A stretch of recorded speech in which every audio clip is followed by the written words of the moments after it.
할렐루야, 좋은 아침입니다. 오늘은 시편 27편 7절에서부터 14절까지의 말씀을 통해서 여호와 하나님의 도우심을 기다릴 수 있는 근거라는 제목으로 함께 은혜 말씀 나누기를 원합니다.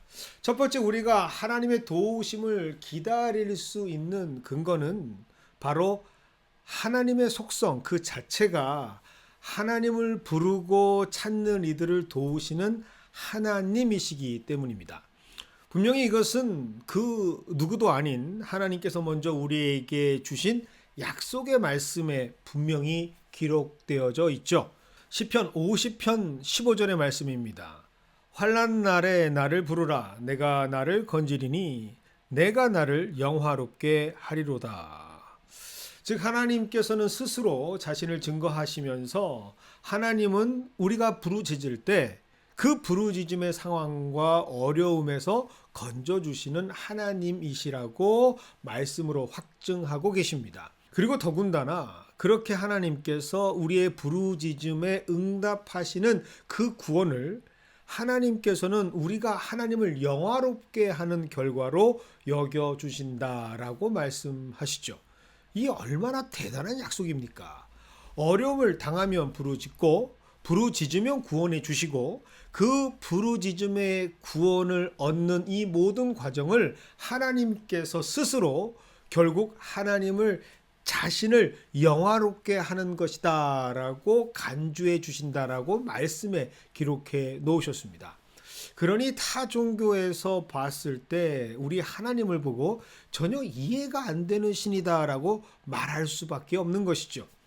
그리고 시편 58편에는 더욱더 직관적으로 이를 기록하고 있습니다. 58편 9절입니다. 내가 부를 때에는 나 여호와가 응답하겠고 내가 부르짖을 때에는 말하기를 내가 여기 있다 하리라. 이것이 바로 하나님의 된 자녀 우리가 하나님의 도우심을 요청할 수 있는 영적인 근거입니다. 그리고 이것을 확실히 알고 있는 시편 27편의 저자는 그래서 당당하게 다시금 8절의 말씀을 통해서 하나님을 꼼짝할 수 없는, 돕지 않고는 견디실 수 없는 하나님이 되도록 선포하고 있는 것이죠. 8절입니다. 너희는 내 얼굴을 찾으라 하실 때에 내가 마음으로 주께 말하되 여호와여 내가 주의 얼굴을 찾으리이다 하였나이다. 이것이 바로 우리가 하나님을 신뢰할 수 있는 약속이자 영적인 근거입니다. 이 말씀을 신뢰하는 것이 바로 믿음이고 이 믿음으로 하나님의 사람들은 세상의 그 어떤 어려움이라 할지라도 하나님의 도우심으로 이겨내고 극복할 수 있는 것이죠.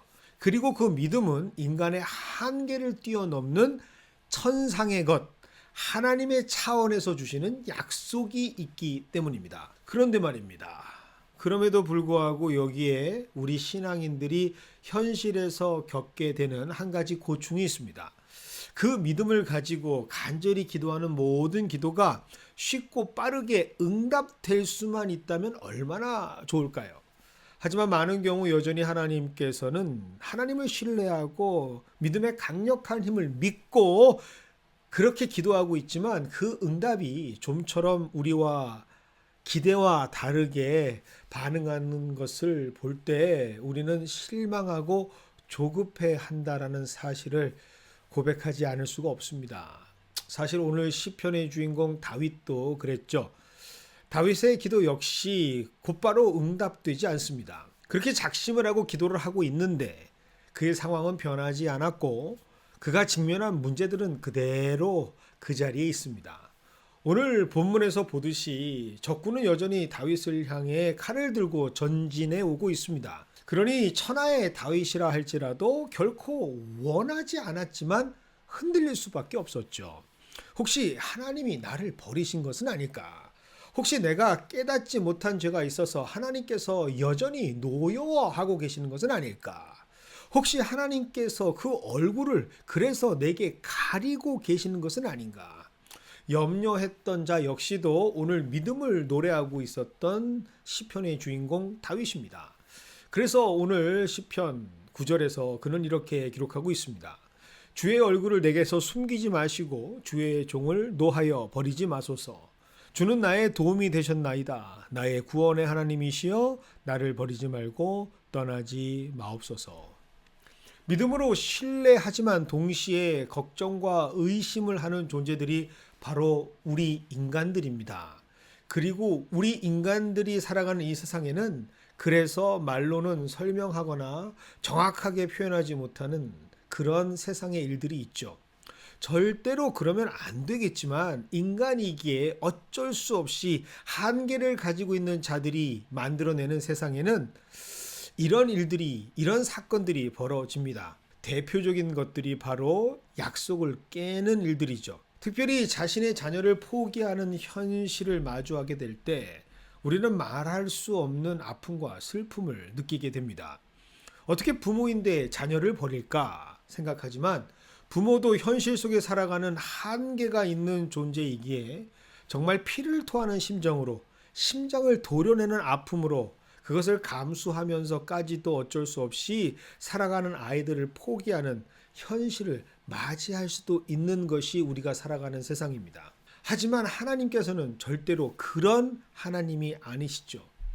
하나님께서 우리에게 허락하신 약속은 인간의 세상의 범주에 속하는 그런 종류의 약속이 아닙니다. 이 하나님의 약속은 하나님께서 우리 인간과는 상관없이 완전하게 이루어 주시는 거룩한 성스러운 약속이기 때문이죠. 이 하나님의 약속에 대한 믿음이 새롭게 회복될 때 우리는 그 기다림의 시간을 뚫고 새로운 차원에서 하나님을 신뢰할 수가 있습니다. 그것이 바로 10절입니다. 내 부모는 나를 버렸으나 여호와는 나를 영접하시리이다. 특별히 오늘 시편의 주인공 다윗은 그 누구보다 철저하게 이것이 무엇을 의미하는지 알았던 인생을 실제로 살았던 주인공입니다. 아버지에게 인정받지 못했던 아들로 살아온 그의 인생, 가족에게도 내팽겨쳐지고 환대받지 못했던 그의 인생 모든 가운데 배신과 배반이 반복되는 삶에서 그는 어떠한 상황 속에서도 자신을 포기하지 않으시고 끝까지 신뢰해 주시고 붙잡아 주셨던 하나님을 경험했던 주인공이었기에 오늘 하나님을 향한 신뢰를 회복하면서 다시 이렇게 노래할 수 있었던 것이죠. 다윗이 이것을 삶으로 확증하듯이 하나님께서는 끝까지 하나님의 약속을 확신하고 신뢰하면서 의지하고 붙드는 자들에게 절대로 실족치 않도록 붙잡아 주시는 하나님이십니다. 그것이 바로 이 삶을 살았던 자들의 확신이자 고백이고 찬양이 되어서 다시금 오늘 시편뿐만 아니라 그들의 삶에서 고백되어지는 진정한 찬양의 노래로 우리에게 불려지는 또 다른 시편으로 우리에게 소개되는 본문인 것이죠. 그렇게 다시 한번 회복된 믿음을 가지고 새롭게 된 다윗은 이제 하나님의 선하심을 보게 될 그날을 소망하는 자가 됩니다. 바로 그것이 오늘 말씀 13절의 말씀이죠. 내가 산자의 땅에 있으며 여호와의 은혜를 볼 것을 믿었도다. 그는 지금 알지 못하는 믿음의 근거로 이 믿음을 선포하는 것이 아닙니다. 지금 이 순간을 호흡하게 하시고 산자의 땅에서 기도하게 하시는 하나님을 근거로 하여서 하나님의 구원을 선포하고 있는 것이죠. 이것이 바로 14절의 말씀입니다. 너는 여호와를 기다릴지어다. 강하고 담대하며 여호와를 기다릴지어다.